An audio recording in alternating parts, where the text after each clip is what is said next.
नमस्ते दोस्तों। कंपटीशन अकादमी में आप लोग का हार्दिक स्वागत है। आज हम लोग पॉलिटी स्टार्ट कर रहे हैं। पॉलिटी दोस्तों, मैं यहाँ पॉलिटी लिखा हूँ। पॉलिटी का जो हिंदी होता है वो होता है राजनीति शास्त्र। क्या होता है? राजनीति शास्त्र। इंग्लिश में इसको बोला जाता है पॉलिटी। ये बहुत ही इम्पोर्टेंट कंटेंट टॉपिक्स है जिससे आपको हर एग्जाम में 10 या 15 क्वेश्चन, यदि आप पीसीएस लेवल के एग्जाम दे रहे हैं तो आपको इसमें 10-12 क्वेश्चन दिख ही जाएंगे। तो ये बहुत ही एक महत्वपूर्ण टॉपिक्स है, रेलेवेंट टॉपिक है, जो कि हर वनडे एग्जामिनेशन में पूछे जाते हैं। तो मैं वैसा टॉपिक पढ़ाने का कोशिश करूँगा या बताने की कोशिश करूँगा जो एग्जामिनेशन में पूछे जाते हैं। हम लोग का ये वीडियो 1 है पॉलिटी का। आज टॉपिक जो मैं आज उठाया हूँ दोस्तों, मौलिक अधिकार उठाया हूँ। मौलिक अधिकार बहुत ही इम्पोर्टेंट टॉपिक, या प्री दे रहे हों या मेंस दे रहे हों, इससे रिलेटेड इस टॉपिक पर यदि आपका कमांड हो गया तो आपका एक क्वेश्चन कंफर्म हो जाएगा। तो दोस्तों, मैं टॉपिक में जो है मौलिक अधिकार इसके कहने से ही अर्थ ये आ रहा है कि हमारा जो संविधान है, जो हमारे देश के लोग हैं, उनको कुछ अधिकार दिए हैं। क्या अधिकार दिए हैं? मौलिक अधिकार, fundamental right. That means that right given by constitution to the Indian people. ये उनका मौलिक अधिकार है, इससे उन्हें कोई वंचित नहीं कर सकता है। तो होप आप लोग मौलिक अधिकार के बारे में समझ गए होंगे। जब हमारा संविधान बन रहा था तो उस वक्त जो हमारे संविधान विशेषज्ञ थे वे अन्य देशों के संविधान से कुछ अच्छे चीज़ लेने का कोशिश कर रहे थे और लिए भी। तो उसी में एक मौलिक अधिकार भी था। मौलिक अधिकार पूछता है एग्जाम में कि जो मौलिक अधिकार है वो कहाँ से लिया गया। पहला क्वेश्चन नहीं बनता है कि जो मौलिक अधिकार है ये कहाँ से लिया गया। तो ये USA, United state of America से लिया गया। इसको संविधान के भाग 3 में अनुच्छेद 12 से लेकर 35 तक वर्णित है। पूछता है क्वेश्चन कि जो मौलिक अधिकार है, फंडामेंटल राइट है। मैं राइट की बात कर रहा हूँ, फंडामेंटल राइट, मौलिक अधिकार। ये जो है संविधान के भाग 3 में वर्णित है। और कितना अनुच्छेद के बीच में है? अनुच्छेद 12 से लेकर 35 तक के बीच में है। दोस्तों, हमारा वीडियो आप एक या 2 बार पढ़िएगा तो आपको कंफर्म याद हो जाएगा, कोई प्रॉब्लम ही नहीं आएगा। मैं एक वर्ड लिखा हूँ Magna carta. Magna carta MAGNACARTA। Magna carta भाग 3 को कहा जाता है। क्वेश्चन पूछा जाता है कि किस भाग को मैग्ना कार्टा कहा जाता है, तो भाग 3 जो है को मैग्ना कार्टा कहा जाता है। ये भारत का अधिकार पत्र भी है। मैग्ना कार्टा का हिंदी भी कह सकते हैं भारत का अधिकार पत्र। मैं दोस्तों एक इंग्लिश में लिखा हूँ अमेंडमेंट पॉसिबल है। इसका मतलब ये हुआ कि मौलिक अधिकार में हम लोग अमेंडमेंट, संशोधन कर सकते हैं। संशोधन की संभावना बनी रहती है। अगर सरकार चाहेगी तो मौलिक अधिकार में अमेंडमेंट वो कर सकती है, लेकिन इसका भी एक एक्सेप्शन है। क्या एक्सेप्शन है? कि जब राष्ट्रीय आपात, दोस्तों राष्ट्रीय आपात जो लगता है अनुच्छेद 352 के अंतर्गत लगता है। राष्ट्रीय आपात में एक मौलिक अधिकार होता है जीवन एवं व्यक्तिगत स्वतंत्रता।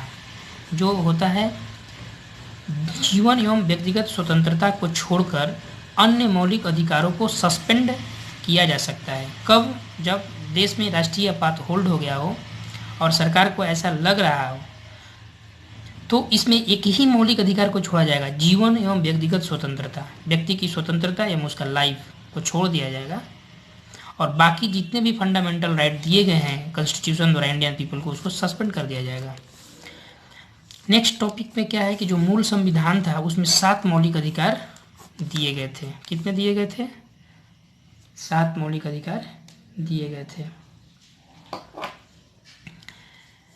बट लेकिन किया क्या गया कि जो 44वें संविधान संशोधन जो 1978 में हुआ, जो 1978 में 44वें संविधान संशोधन हुआ, वहाँ पर क्या किया गया कि जो संपत्ति का अधिकार था, जो संपत्ति का अधिकार था, अनुच्छेद 31 और 19 का को फंडामेंटल राइट की सूची से हटाकर, फंडामेंटल राइट की सूची से हटाकर इसे 301 के अंतर्गत कानूनी अधिकार के रूप में रखा गया।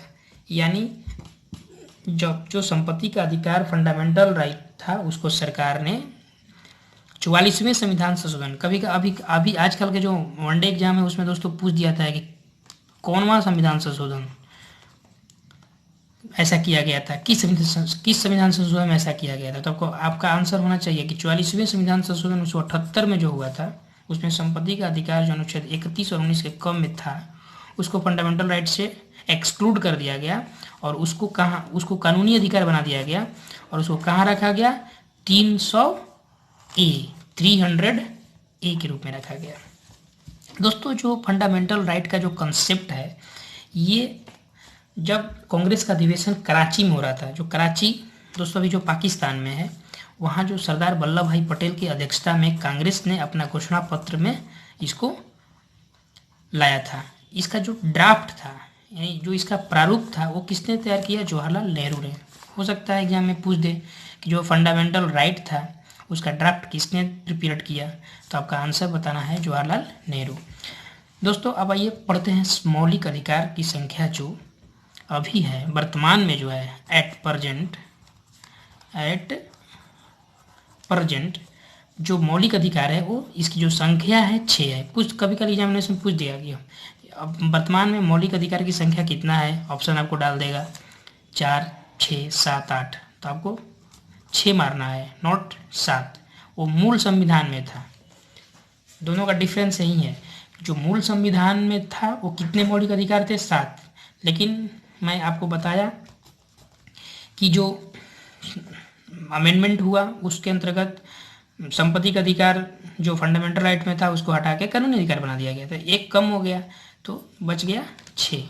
दोस्तों यदि अभी तक आप हमारे वीडियो को चैनल को सब्सक्राइब नहीं किए होंगे तो हमारे चैनल को सब्सक्राइब करें और अपने दोस्तों के बीच में इसको शेयर करें ताकि जो भी दोस्त हम बहुत रिमोट एरिया में बैठे होंगे उनको कोई सुविधा नहीं होगा, वे इस कॉन्सेप्ट को पढ़ेंगे और कंपटीशन एग्जामिनेशन में अच्छे करेंगे तो ये फ़ायदा होगा। चलिए आते हैं मौलिक अधिकार। नेक्स्ट मौलिक अधिकार जो है 6 को है मौलिक अधिकार, उसके बारे में पढ़ते हैं। पहला जो मौलिक अधिकार है वो समता या समानता का अधिकार है। दोस्तों समता या समानता कहने से ही आप लोग को पता चल जाएगा कि समान मतलब इक्वल राइट। ये जो अनुच्छेद है 14 से लेकर 18 तक जो समता या समानता का अधिकार है वो किस अनुच्छेद से लेकर है, अनुच्छेद 14 से लेकर 18 तक। दूसरा जो है स्वतंत्रता का अधिकार, दूसरा जो है स्वतंत्रता का अधिकार जो है अनुच्छेद 19 से लेकर 22 तक है। तीसरा जो है शोषण के विरुद्ध अधिकार, ये जो है अनुच्छेद 23 से लेकर अनुच्छेद 24 तक है। चौथा धार्मिक स्वतंत्रता का अधिकार अनुच्छेद 25 से 28। पांचवा संस्कृति एवं शिक्षा संबंधी अधिकार, ये जो है अनुच्छेद 29 से 30। और जो छठा है संवैधानिक उपचारों का अधिकार अनुच्छेद 32। इस प्रकार से मैं दोस्तों हर मौलिक अधिकार को डिटेल में बताऊंगा वीडियो लाकर, इसमें कोई चिंता करने की जरूरत नहीं है। आज हम लोग पढ़ेंगे पहला समता या समानता का अधिकार। आइए पढ़ते हैं। हमने ऊपर बताया कि जो समता या समानता का अधिकार है वो अनुच्छेद 14 से लेकर अनुच्छेद 18 तक है। वनडे एग्जामिनेशन में भी कल पूछ देगा कि समता या समानता का जो अधिकार है वो अनुच्छेद, इंडिया का जो अनुच्छेद है वो कहाँ से कहाँ तक में है, तो 14 से 18 तक में। आइए पढ़ते हैं अनुच्छेद 14 क्या है। अनुच्छेद 14 दोस्तों विधि के समक्ष समता, मैं यहाँ लिखा हूँ जो अनुच्छेद 14 है वो विधि के समक्ष समता, मतलब ये है कि राज्य सभी व्यक्तियों के लिए एक समान कानून बनाएगा तथा उन पर एक समान लागू करेगा। मतलब कि जो राज्य के लोग हैं, जो व्यक्ति हैं, वो विधि के जो समक्ष है वो सेम इक्वल ट्रीट किया जाएगा। ऐसा नहीं है कि किसी और के साथ कुछ और ट्रीटमेंट होगा किसी और के साथ, तो अनुच्छेद 14 यही बताता है। अनुच्छेद 14 यही बताता है कि विधि के समक्ष समता, ये इम्पोर्टेंट है। अभी बीपीएससी में ये क्वेश्चन आया हुआ था दोस्तों कि ऑप्शन आया था कि क्वेश्चन दिया था इसी अनुच्छेद 14 से रिलेटेड, विधि के समक्ष समता का अर्थ क्या है। तो आपको पता, आप उसमें ऑप्शन भी था कि राज्य सभी व्यक्तियों के लिए एक समान कानून बनाएगा तथा उन पर एक समान लागू करेगा, इक्वल ट्रीटमेंट। अनुच्छेद 15 दोस्तों क्या है, भेदभाव का निषेध, मतलब भेदभाव नहीं करना है बेस्ड ऑन धर्म, नस्ल, जाति, लिंग और जन्म स्थान। ऐसा नहीं है कि वो धर्म का लोग है तो आप उसके साथ भेदभाव कीजिएगा।